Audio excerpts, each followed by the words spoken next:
up, everybody? This is Tal LaFontaine. We're up here at Zaka Station riding the 2018 250 KTM SX F.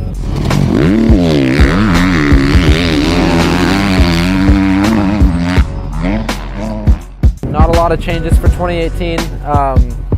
Super minor, just the orange frame, some suspension updates, and that's really about it. But for me, the KTM has really been good the past couple years. It just has a really light feel.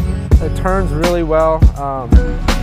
When I ride it, I feel like I can really throw the bike around. Like it's a really comfortable chassis. It works really well when the track gets beat up and rough.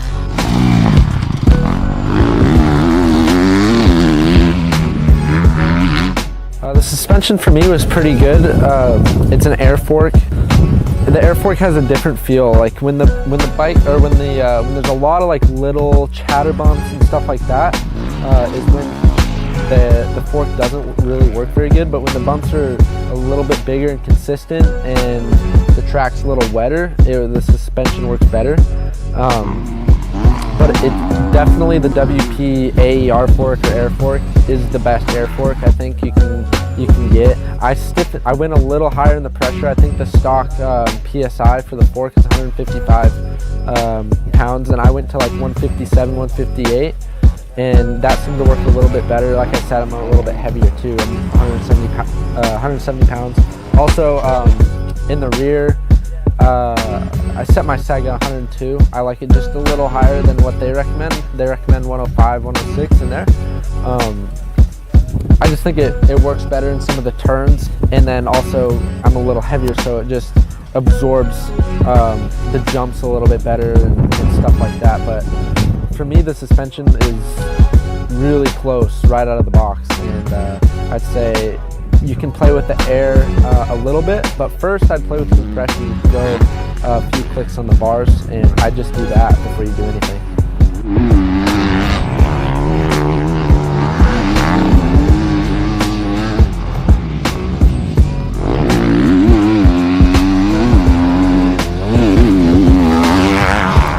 When I first went out on the track in the morning, the track was pretty deep. It was really wet, and I felt like it didn't pull as well as it could have coming out of some of the turns and stuff and going up some of the hills because of that reason, because it was deep. And the KTM, it doesn't have a lot of low end. It makes most of its power up high in RPMs, and it just has a little more top than low.